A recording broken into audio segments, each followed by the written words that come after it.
I think that the process of inquiry, and to your point, it may not make sense at first.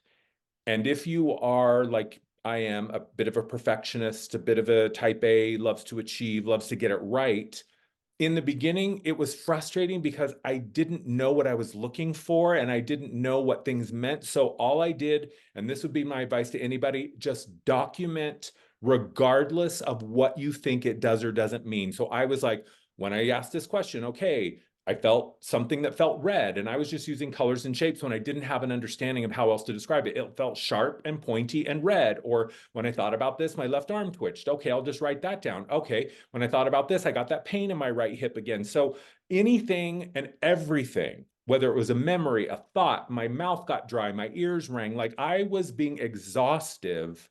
And that's what I had to do, because what that gave me then was data. And this, I think, is also key, is that people do this consistently for a period of time so that you give yourself an opportunity to see patterns that are established, because 2 days of journaling isn't going to give you anything in terms Yeah. of what you can reflect and identify. Oh, there's a pattern, there's some information. It was a process. And at first it wasn't overwhelming, but it was a little bit of like, okay, this is a little bit tedious to document all these things. But literally it was just a matter of weeks before I could then begin to understand, like, oh no, that's not real, that's just the mind thinking something. So it was incredibly illuminating. And what I realized, no one had ever told me that this was even a thing you could do. No one had ever told me, you can just turn to yourself and ask yourself what's going on, and you know that your mind and your body will actually have something to say, right? No, no one had ever told me that. Yeah. Because that would be giving yourself the power, your own sovereignty back. And I think this is an excellent practice to develop that skill, claiming your sovereignty, as well as building trust with the messages that are coming in. Also, in the beginning, it might feel like, am I making this up? Mm. You know, but just go with it. Yeah, that's great advice, to not gaslight yourself, because if it's happening in your body, something's happening. It might be something totally insignificant. It might be the key to everything. But the point isn't to judge your own information or own data or your own body's response. The point is just to document. Yeah. Make yourself the benevolent, I don't know, what's the word I'm looking for, field reporter, the benevolent scientist out there collecting data from a total place of total neutrality. I don't have an outcome in mind. All I'm doing is just documenting what I see, what I hear, what I feel, what I sense, even if it doesn't make sense. Because that was the only thing that helped me make sense of it, was beginning to see correlations of every time something would happen, there would be this experience. And it's like any other skill, you can learn it. It's a Yeah. language. You can learn it. And I would say, so on that other side of, and this is specifically for getting information from the body, there can be a bit of a pathological pattern that develops if you're always scanning the body for information. And it can set up this danger state of, there's something dangerous happening in my body. And there might be, but this continual scanning of what's happening in my body, is there something wrong, is reinforcement that there is something wrong and something to look for. So I like this practice because it gives you a good chunk of time to check in. What is happening? Please tell me the information. Okay, we're going to close this book. Our meeting is over, and I'm going to go about my day. Tomorrow, I'm going to come back and I'm going to hear what else you have to say. So that breaks that pattern of continually checking in. Is there something wrong? Is there something wrong? Is there something wrong? And I certainly used to have that pattern too. So Yeah.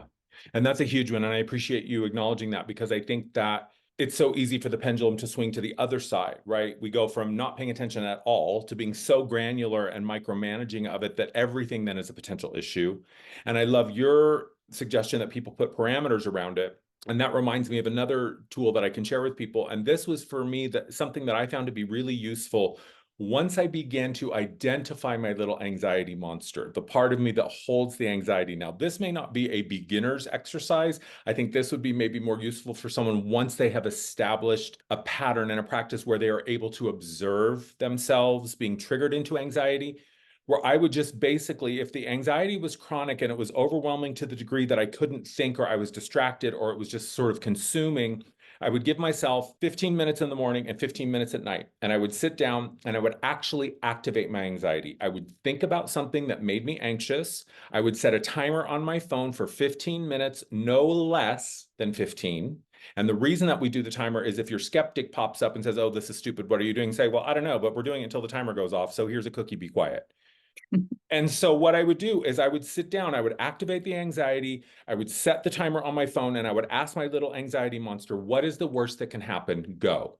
And then I would just write completely unedited, completely unbridled, just let yourself go to the worst case scenario. Let your fear porn monster just have a field day for 15 minutes. Don't hold back, don't edit, don't censor. Then when the timer goes off, you close the book, you find that breath again, and you say, thank you. Now, throughout the day, when the anxiety starts to kick in, you go, no, no, no, no, honey. We had our time this morning. We'll have time again tonight if you need it. But right now, we're here in the garden, or we're in the kitchen, or we're in the garage, or whatever you're doing. So you take your anxiety monster with you.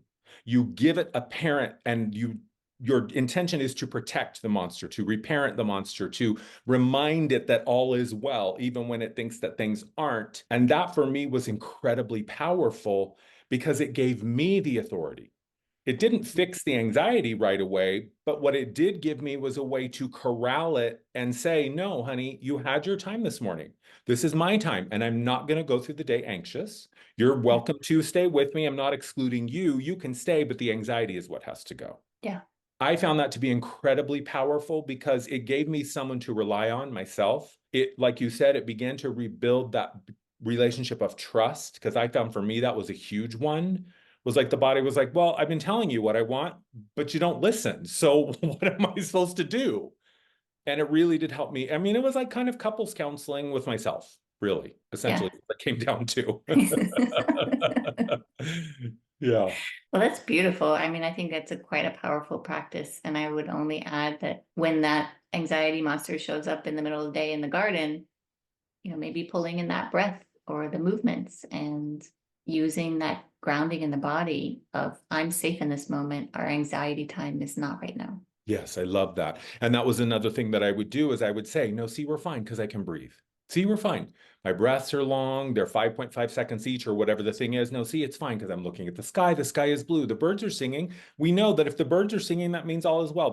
So I would use what I knew as evidence to support my choice on myself. And I treated it like a frightened child. And it really, I think a lot of what this comes down to is we're just reparenting ourselves. We're learning how to manage and navigate and soothe ourselves in the way that we should have been, wanted to be, needed to be.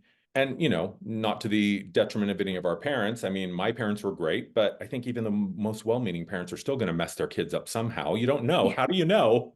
So I found, to your point, that what that gave me was a way to live my life, not at the exclusion of anxiety, and also not creating a story that says, well, I can't be happy until I'm not anxious. I found a way to say, you know what? This anxiety may never go away. So I have to find a way to live with it. And that was how I did it, was by objectifying it and turning it into a part of myself I could have a dialogue with.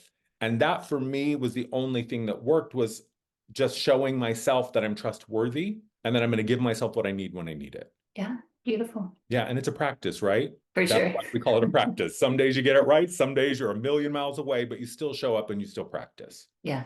And there's so many people out there who are familiar with this kind of internal family systems or other similar processes of somatic experiencing or grounding the body that you don't have to do it alone anymore. Yeah.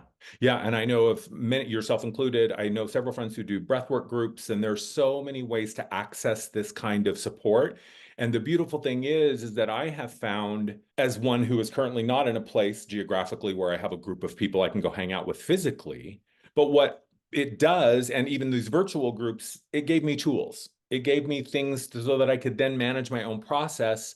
And more than anything, that was just the realization of like, oh, I'm not alone. I really can do this for myself. I really can support myself, but I can learn how to from other people when I feel like I have a deficit of knowledge. So I can't overestimate how liberating, and to our point of body sovereignty and sovereignty over self in general, our relationship with our body is so pivotal to all of that, and how empowering it is when we really finally begin to understand our body and see it respond in the way that we want it to, there's nothing like it. The only other Yeah. thing in my life that comes even close is growing and eating my own food. Like, Another act of sovereignty. there you go.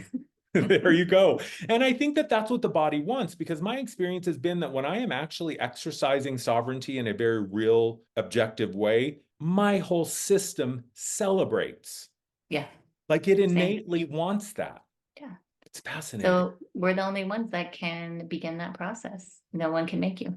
Yeah, and life is going to be lived one way or another. So if we're not living it intentionally, it's going to live us. So why not begin doing it intentionally? Because that's what life wants, right? Energy is here to serve. It wants to serve you, but it also has to do something. So if you're not intending it and telling it what to do, it's just going to do whatever it can do. And usually that's moving through our unconscious and subconscious systems and illuminating those, which most of us in the end don't want. Most of us don't want the subconscious running the show, right? At least not behaviorally and in terms of our patterns of how we navigate through the world. Yeah. Yeah. Another amazing conversation, Shannon. Thank you. Yeah. Thank you. And we'll see Can't everybody. wait for the next one.